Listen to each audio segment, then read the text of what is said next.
Hello students, तो हम discuss कर रहे हैं शॉक। शॉक बेसिकली वो सिचुएशन है जब हमारी बॉडी का, हमारे ऑर्गन का परफ्यूजन कम हो जाता है, यानी कि ब्लड सप्लाई रिड्यूस हो जाती है। रीज़न मैंने बताया था, दो रीज़न हो सकते हैं। या तो प्रॉब्लम हार्ट में है, क्योंकि देखो ब्लड को पंप करने का काम किसका है? हार्ट का है। तो अगर हार्ट अपना काम अच्छे से नहीं कर रहा है, यानी कि सही कार्डियक आउटपुट नहीं दे रहा है, तो ब्लड सप्लाई कम हो जाएगी। या फिर दूसरी सिचुएशन क्या हो सकती है कि जो पाइपलाइन है, यानी कि जो ब्लड वेसल्स हैं, जो हार्ट के द्वारा पंप किए हुए ब्लड को थ्रू आउट द बॉडी आपका डिस्ट्रीब्यूट करती है, पहुंचाती है, उसमें कोई दिक्कत आ चुकी है ना। तो दो आपका, जब भी हम ब्लड सप्लाई की बात करते हैं तो दो ऑर्गन आपके इन्वॉल्व रहेंगे। फर्स्ट हार्ट, दूसरा ब्लड वेसल। हो सकता है प्रॉब्लम हार्ट में है, हो सकता है प्रॉब्लम ब्लड वेसल में है ना। सो अभी हम लोगों ने क्या किया था, शॉक का क्लासिफिकेशन हमने देखा था कि किस तरीके से हम शॉक को 6 कैटेगरी में डिवाइड कर सकते हैं अकॉर्डिंग टू देयर ईटियोलॉजी। उसका कॉज क्या है बेसिकली। लाइक मैंने आपके साथ दो हम शॉक डिस्कस कर चुके हैं ऑलरेडी। फर्स्ट था हाइपोवोलैमिक शॉक, जिसमें बेसिकली क्या होता है, हमारा ब्लड का जो वॉल्यूम है, रीजन क्या है कि ब्लड का जो वॉल्यूम है वो रिड्यूस हो गया है, हाइपोवोलैमिक है ना। और वॉल्यूम रिड्यूस होने का मतलब या तो ब्लड लॉस हुआ है या फिर फ्लूइड लॉस हुआ है। दोनों के पूरा डिटेल मैंने आपको एक्सप्लेनेशन दे दी थी।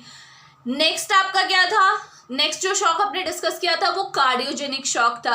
कार्डियोजेनिक क्यों बोला गया था? क्योंकि ये हार्ट में ही आपकी हार्ट में ही पैदा हुई किसी प्रॉब्लम की वजह से इस टाइप का शॉक आपको फेस करना पड़ रहा है। लाइक अगर किसी इंसान को मायोकार्डियल इंफ्रैक्शन है, हार्ट अटैक है, ठीक है, हार्ट अटैक आ गया, या फिर अरिथमिया की सिचुएशन है, या फिर डायलेटेड कार्डियोमायोपैथी है, बहुत सारी डिजीज मैंने आपसे डिटेल में डिस्कस की थी। तो इन सभी की वजह से जो हार्ट की एफिशिएंसी है टू पंप ब्लड वो रिड्यूस हो जाती है ना। तो कार्डियक आउटपुट कम रहेगा, तो ब्लड वेसल को कम जब ब्लड मिल रहा है तो वो ऑर्गन लेवल तक ब्लड को कैसे पहुंचाएगी, है ना।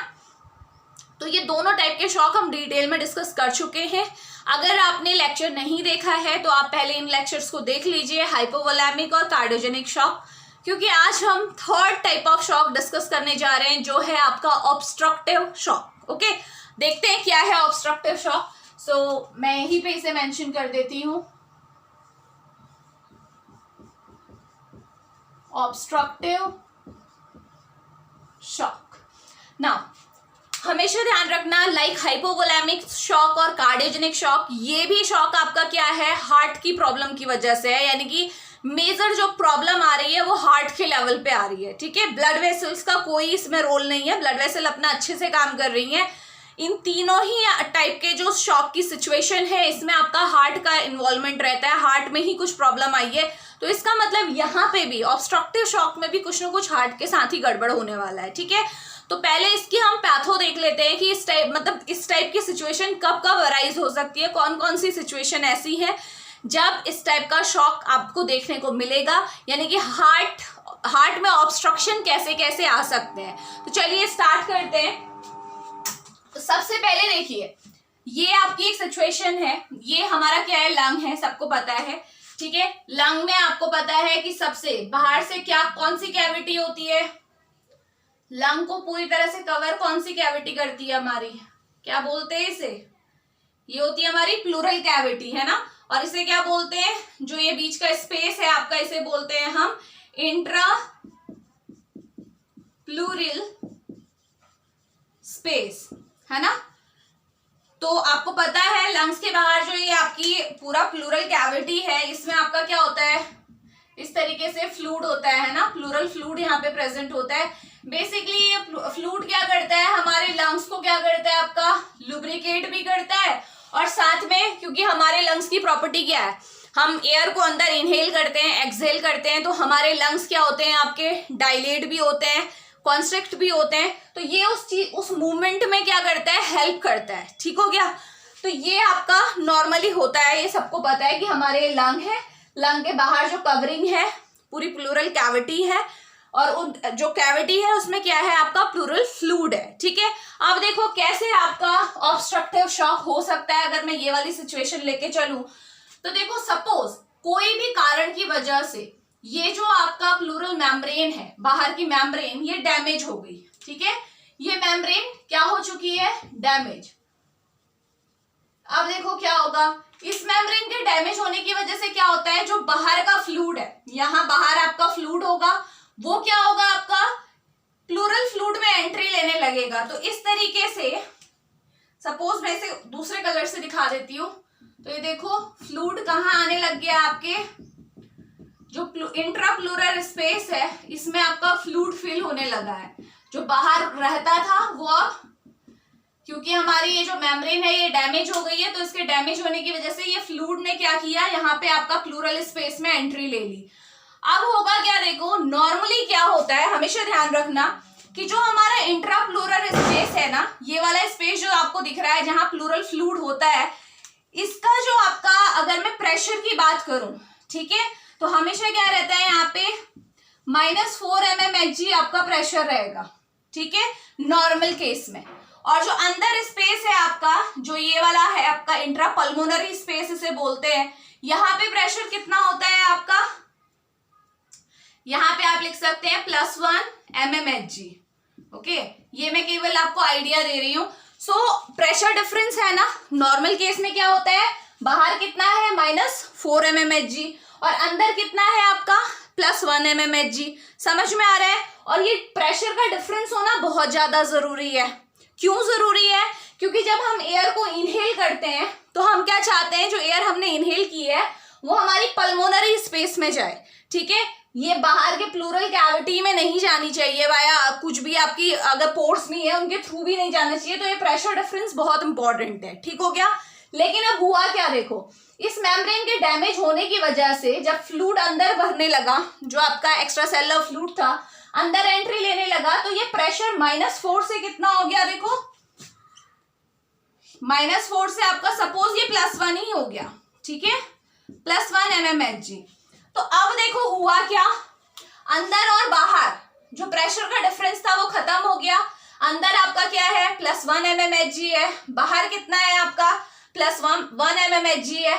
तो अब होगा क्या इस सिचुएशन में, जब ये जो इंसान है जब सांस लेगा तो क्या होगा, आपका एयर आपकी इस स्पेस में भरने लगेगी जो कि भरा नहीं करती थी। समझ में आ रहा है।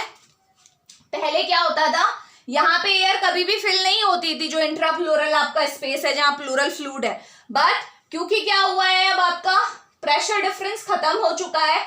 और वो क्यों हुआ, क्योंकि फ्लूइड अंदर एंट्री ले लिया था।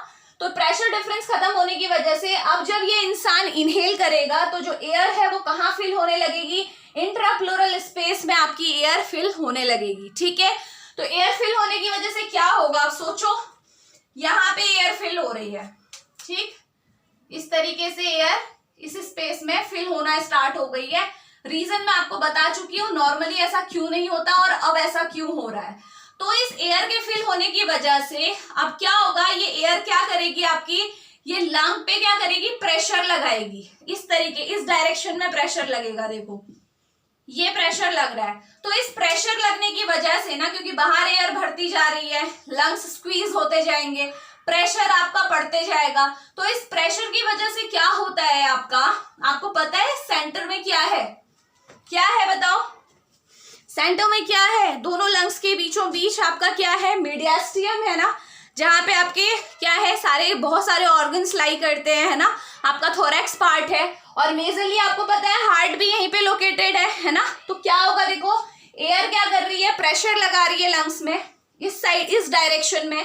तो इस डायरेक्शन में प्रेशर लगने की वजह से क्या होता है, बहुत टाइम, एक तो हुआ कि चलो प्रेशर लग रहा है, ठीक है, इसको क्या बोलते हैं, इस सिचुएशन को इसे बोलते हैं हम न्यूमोथोरैक्स। क्या बोलते हैं, न्यूमोथोरैक्स। लेकिन अब क्या हुआ, देखो ये हुआ न्यूमोथोरैक्स। अब लेकिन क्या हुआ, ये प्रेशर बढ़ने की वजह से अगर गलती से ये ट्रैकिया शिफ्ट हो गया, ये जो सेंटर में आपका ट्रैकिया है, जब इस डायरेक्शन में प्रेशर पड़ेगा एयर का तो ये ट्रैकिया शिफ्ट हो सकता है, इसको ट्रैकियल शिफ्ट बोलते हैं।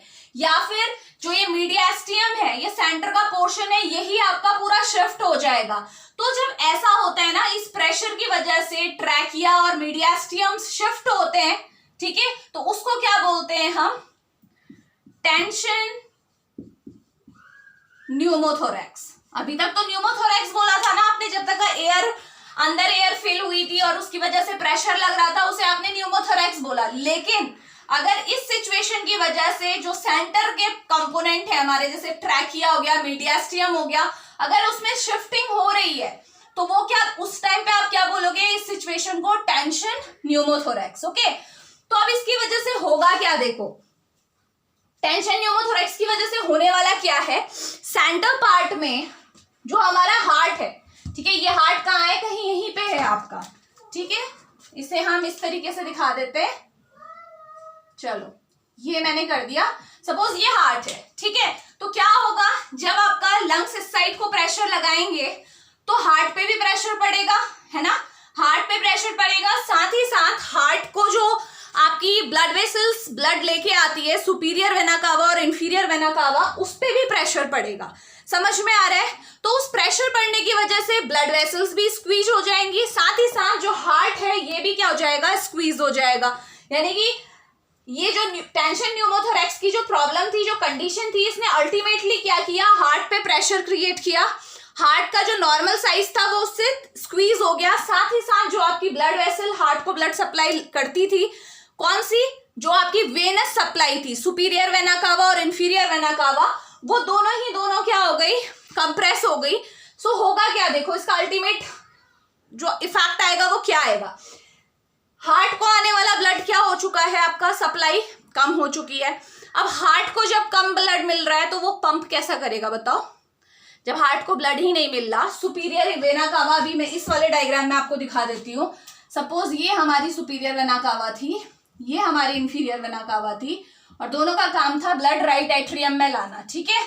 तो ये जब लंग्स प्रेशर लगा रहे होंगे तो उसकी वजह से ये भी स्क्वीज हो रही है, हार्ट भी स्क्वीज हो रहा है, तो ये जो ब्लड वेसल है, अब जितना नॉर्मली ब्लड लेके आती थी उतना तो लाएंगी नहीं, तो अमाउंट ऑफ ब्लड जो ये वेसल्स लेके आएंगी वो क्या होगा, कम होगा, क्योंकि ये स्क्वीज हो चुकी हैं, दबाव पड़ रहा है इनमें, ठीक है। तो हार्ट को कम ब्लड मिल रहा है तो हार्ट अल्टीमेटली लेफ्ट वेंट्रिकल से ब्लड क्या करेगा, कम ही तो पंप करेगा। तो अल्टीमेटली सिचुएशन यहाँ पे क्या आने वाली है, जो कार्डियक आउटपुट है वो क्या हो जाएगा, आपका कम हो जाएगा, और कम होने की वजह से क्या होगा, जो हमारी सिस्टेमिक वेस्कुलर रेजिस्टेंस है, यानी कि जो हमारा, अब अगर हार्ट कम ब्लड पंप करेगा, कार्डियक आउटपुट कम है, ठीक है, तो हमारी ब्लड वेसल्स में भी ब्लड कम रहेगा, ब्लड का वॉल्यूम कम रहेगा, तो जो रेजिस्टेंस है वो ऑब्वियसली कम हो जाएगी, ठीक है। सिस्टेमिक वेस्कुलर रेजिस्टेंस कम होने का मतलब सीधे सीधे बात यह है कि हमारा ब्लड प्रेशर क्या हो जाएगा, आपका रिड्यूस हो जाएगा। और आप जानते हो अगर ब्लड प्रेशर रिड्यूस होगा तो उसकी वजह से क्या होगा, ब्लड सप्लाई जो है कम हो जाएगी, यानी कि ऑक्सीजन की जो सप्लाई है वो कम हो जाएगी, ऑर्गन्स में ऑक्सीजन नहीं जाएगा, ऑक्सीजन नहीं जाएगा तो अल्टीमेटली क्या होगा, ऑक्सीजन न जाने की वजह से क्या होता है, हाइपोक्सिया की सिचुएशन क्रिएट हो जाएगी, और उसकी वजह से फाइनली क्या होगा, टिश्यू नेक्रोसिस होनी स्टार्ट हो जाएगी। और नेक्रोसिस अगर आपने ठीक टाइम पे इसे सॉल्व नहीं किया इस प्रॉब्लम को, तो इसकी वजह से क्या हो सकता है, ऑर्गन फेलियर भी हो सकता है। जिस भी ऑर्गन में ये सप्लाई हो रही है वो ऑर्गन क्या कर जाएगा, आपका फेल कर हो जाएगा।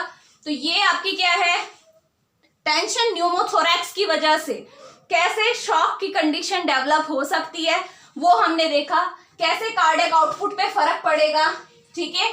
अब इसके बाद जो हम डिस्कस करेंगे वो क्या है, सेकेंड आपकी बेसिकली सेकेंड टाइप की हम सिचुएशन देखने वाले हैं।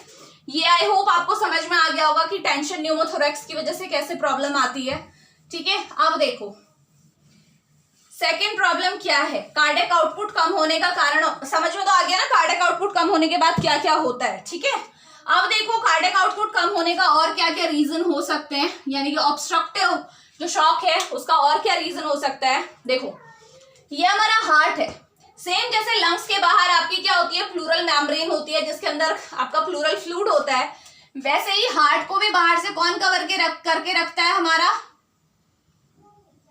पड़ा है, मैं ऐसे ही बना दे रही हूं, ओके। ये क्या है हमारा पेरिकार्डियम, पता है ना, हार्ट को ये क्या करेगा, आपका पूरी तरह से कवर करके रखता है। और इस पेरिकार्डियम के अंदर क्या होता है, हमारा पेरिकार्डियल फ्लूइड होता है। लाइक यहाँ हमारा क्या होता है, प्लूरल फ्लूइड होता है, वैसे ही पेरिकार्डियम जो हमारी हार्ट को बाहर से कवर करती है मेम्ब्रेन, इसके अंदर हमारा क्या है, पेरिकार्डियल फ्लूइड है। अब देखो क्या होगा, सपोज किसी इंसान की अगर क्या हो, इस पेरिकार्डियम में आपका डैमेज हो जाए, ठीक है, ये आपका पेरिकार्डियम है, इसमें आपका अगर डैमेज हो जाए तो इसकी वजह से क्या होगा आपका, सेम वही सिचुएशन जो यहाँ पे हुई थी, बाहर से जो फ्लूइड है वो अंदर एंट्री ले लेगा, पेरिकार्डियम में आपका क्या आएगा, फ्लूइड आ जाएगा, और पेरिकार्डियम में जब फ्लूइड बहुत ज्यादा हो जाएगा, देखो इस तरीके से आपका मैं दिखा देती हूँ, देखो पेरिकार्डियम में एक लिमिटेड अमाउंट ऑफ फ्लूइड होता है आपका, जो कि जरूरी है हार्ट के लुब्रिकेशन के लिए, स्मूथ फंक्शनिंग के लिए सपोर्ट प्रोवाइड करता है। लेकिन अगर कहीं डैमेज हो गया और बाहर का फ्लूइड अंदर भर गया पेरिकार्डियल फ्लूइड में, तो क्या प्रॉब्लम आएगी, बाहर से हार्ट के ऊपर प्रेशर पड़ रहा है तो हार्ट क्या हो जाएगा, स्क्वीज हो जाएगा। ये जो आपका फ्लूइड है बाहर से प्रेशर लगाएगा इस तरीके से, इस डायरेक्शन में भी प्रेशर लगेगा, इस डायरेक्शन में भी प्रेशर लगेगा, दोनों ही डायरेक्शन में प्रेशर लगा रहा है,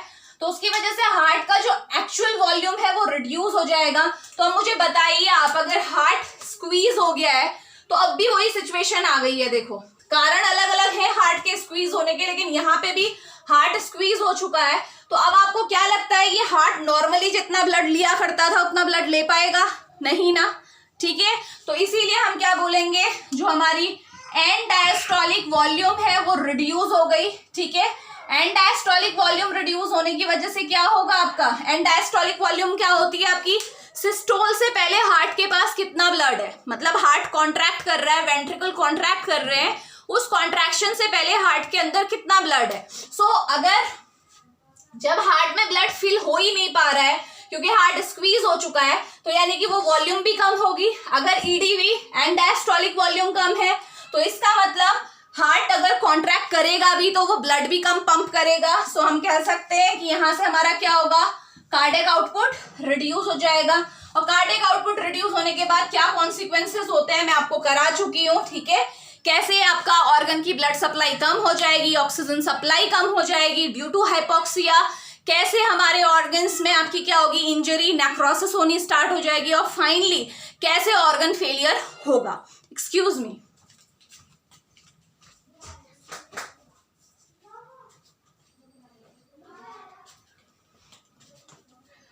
ओके तो ये था आपका क्या, सेकेंड टाइप ऑफ शॉक, ठीक है। दूसरा आपका किस तरीके से हो सकता है।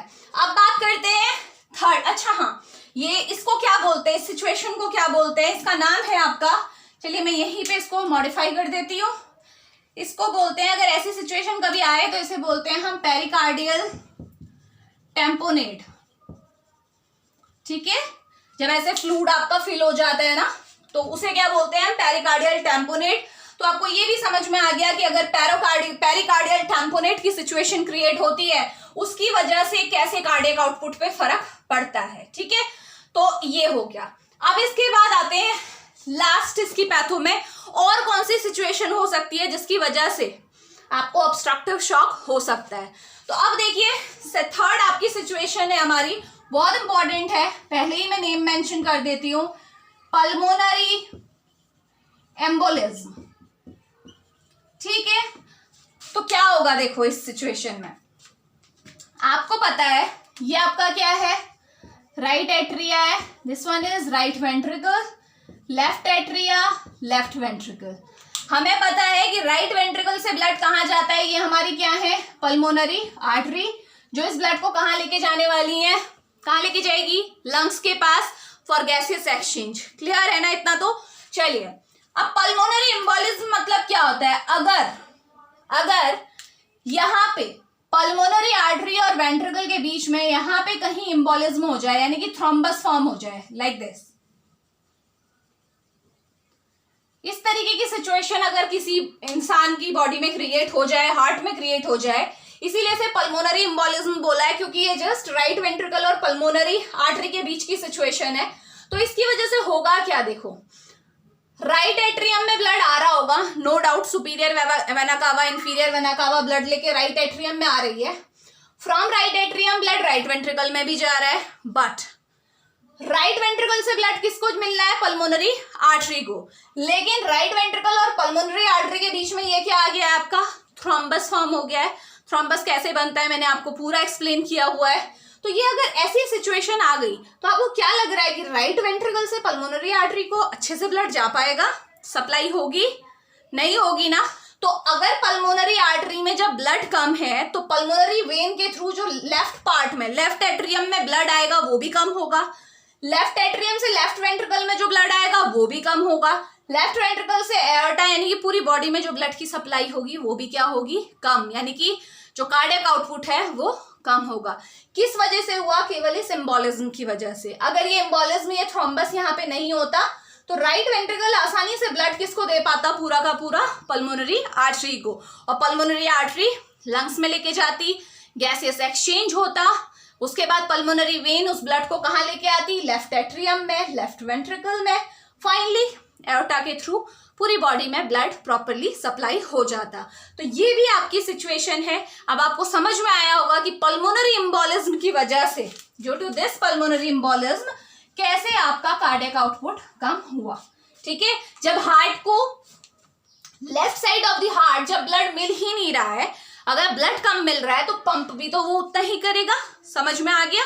तो ये है आपका ऑब्स्ट्रक्टिव शॉक। ठीक है, जिसमें क्या हो रहा है, कुछ ना कुछ ऑब्स्ट्रक्शन हार्ट में प्रेजेंट है, जिसकी वजह से हार्ट अपना जो आउटपुट जितना देना चाहिए वो नहीं दे पा रहा है।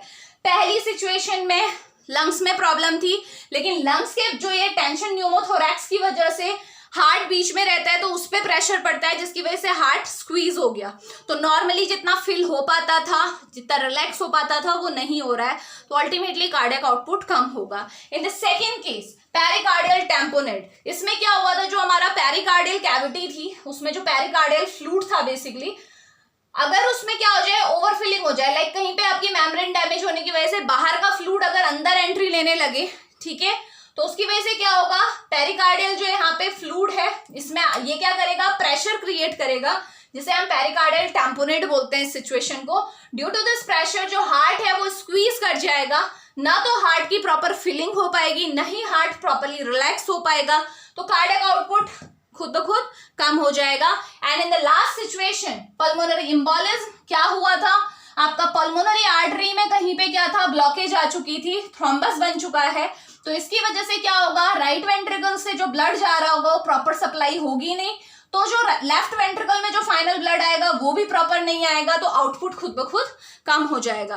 तो आपने देखा प्रॉब्लम किस में आई, हार्ट में प्रॉब्लम आई ना, ब्लड वेसल्स का तो कोई रोल नहीं था।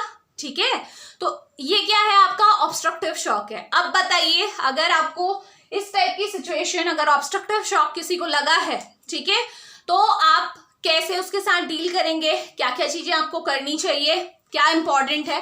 तो बहुत सिंपल सी बात है, देखो कार्डियक आउटपुट कम है, ठीक है, कार्डियक आउटपुट कम होने की वजह से ही तो ब्लड प्रेशर कम हो रहा था, है ना। जब कम ब्लड जा रहा है ब्लड वेसल्स में तो ऑब्वियसली ब्लड प्रेशर कम होगा। तो आप क्या कर सकते हो, सबसे पहली बात तो हमेशा ध्यान रखना, क्योंकि ब्लड का वॉल्यूम कम है, तो सबसे पहला स्टेप क्या होगा, आप आईवी फ्लूइड दीजिए।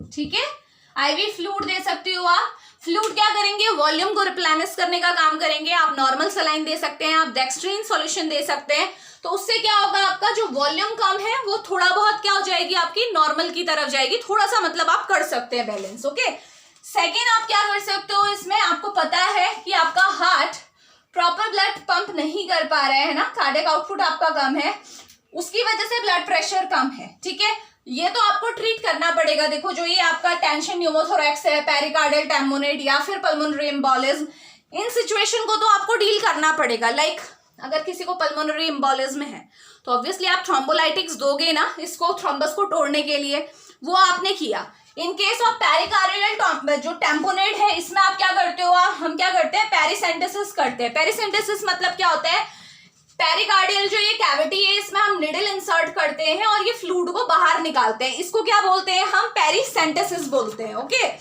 नेक्स्ट हमारे पास क्या है, या फिर पूरा बोल सकते हो आप पेरिकार्डियल सेंटेसिस, मैं लिख भी देती हूँ बल्कि फिर कंफ्यूज होंगे आप। पेरिकार्डियल सेंटेसिस, इसमें करते ही यही है, फ्लूइड को बाहर ड्रॉ करते हैं। ठीक है, और जो आपका फर्स्ट है आपका ऑब्स्ट्रक्टिव शॉक, इसमें आप क्या करते हो, आपको पता है मेन यहाँ पे प्रॉब्लम क्या आई थी, फ्लूइड तो गया था अंदर नो डाउट, लेकिन फ्लूइड के जाने की वजह से ये टेंशन क्रिएट नहीं हुई थी। टेंशन कब क्रिएट हुई थी, जब जब हम इनहेल कर रहे थे, जब हम एयर अंदर ले रहे थे, तो फ्लूइड जो आपका एयर है वो यहाँ एंट्री कर रही थी, उसकी वजह से ये टेंशन क्रिएट हुई थी। ये समझे थे ना आप? फ्लूइड की वजह से तो क्या हुआ था, प्रेशर इक्विवेलेंस आ गया था कि अंदर और बाहर प्रेशर आपका बराबर हो गया था लगभग, ठीक है। लेकिन जो ये आपका टेंशन क्रिएट हुई, यानी कि हार्ट पे जो प्रेशर पड़ा या फिर ये ट्रैकिया और मीडियास्टियम में जो शिफ्ट हुआ, वो किस वजह से हुआ, क्योंकि जब हम एयर को इनहेल कर रहे थे तो वो जो हमारा ये है इंट्राप्लूरल स्पेस है, वहां चले गई थी। समझ में आ रहा? तो इस केस में हम क्या करते हैं, यहां से सेम वही निडल को इंसर्ट करते हैं और जो एयर अंदर है उसे डीकंप्रेस करते हैं, बाहर निकालते हैं, ठीक है। तो ये आपको ध्यान में रखना है। तो ये तो आप इंडिविजुअल लेवल पे करोगे ही करोगे, ठीक है, लेकिन उसके साथ साथ आप क्या करोगे, आईवी फ्लूइड आप दे सकते हो। इसके अलावा आप क्या कर सकते हो, आपको पता है कि आपका ब्लड प्रेशर कम है तो आप क्या दे सकते हो, वैसोप्रेशर्स दे सकते हो, ठीक है। वैसोप्रेशर्स जैसे कि आपके इपिनेफ्रिन है आपका, ठीक है, ये क्या करेगा, आपका बेसिकली बीपी को इंक्रीज करने का काम करेगा। तो ये हमारा क्या है, ट्रीटमेंट है ऑफ ऑब्स्ट्रक्टिव शॉक की हम क्या क्या कर सकते हैं। इसके अलावा ध्यान रखिएगा, थर्ड, और ये वैसोप्रेसर क्या करेंगे, कार्डियक आउटपुट को भी इंप्रूव करेंगे। आपको पता है ना, इपिनेफ्रिन क्या करता है, हार्ट रेट को बढ़ाता है, कार्डियक आउटपुट को बढ़ाता है। और एक जो सबसे इंपॉर्टेंट है वो तो है ही ऑक्सीजन, क्योंकि हमें पता है अल्टीमेटली कार्डियक आउटपुट के कम होने की वजह से ऑक्सीजन की सप्लाई पे इफेक्ट पड़ रहा है, जिसकी वजह से नेक्रोसिस या ऑर्गन फेलियर हो सकता है। तो यहाँ पे मेन हमारा इंपॉर्टेंस ये भी बन जाती है कि हमें ऑक्सीजन सप्लाई को भी इंप्रूव करना है, तो आप ऑक्सीजन भी आप देंगे, ठीक है, वेंटिलेशन प्रॉपर आपने रखना है। सो ये है आपका ट्रीटमेंट ऑफ ऑब्स्ट्रक्टिव शॉक। तो आई होप आपको समझ में आ गया होगा कि ऑब्स्ट्रक्टिव शॉक होता क्या है, क्या क्या किस किस तरीके से हम समझ सकते हैं, कौन कौन सी बॉडी में ऐसी कंडीशन होती है जिसकी वजह से ये ऑब्स्ट्रक्शन आ रहा है, हार्ट में आ रहा है, और फाइनली किस तरीके से ब्लड सप्लाई अफेक्ट हो रही है। ओके, आई होप क्लियर हो गया सबको। अगर फिर भी आपको डाउट है तो आप कमेंट बॉक्स में मेंशन कीजिए, मैं ट्राई करूंगी कि आपको आंसर जल्द से जल्द मिले। तो मिलते हैं नेक्स्ट लेक्चर में। Thank you so much.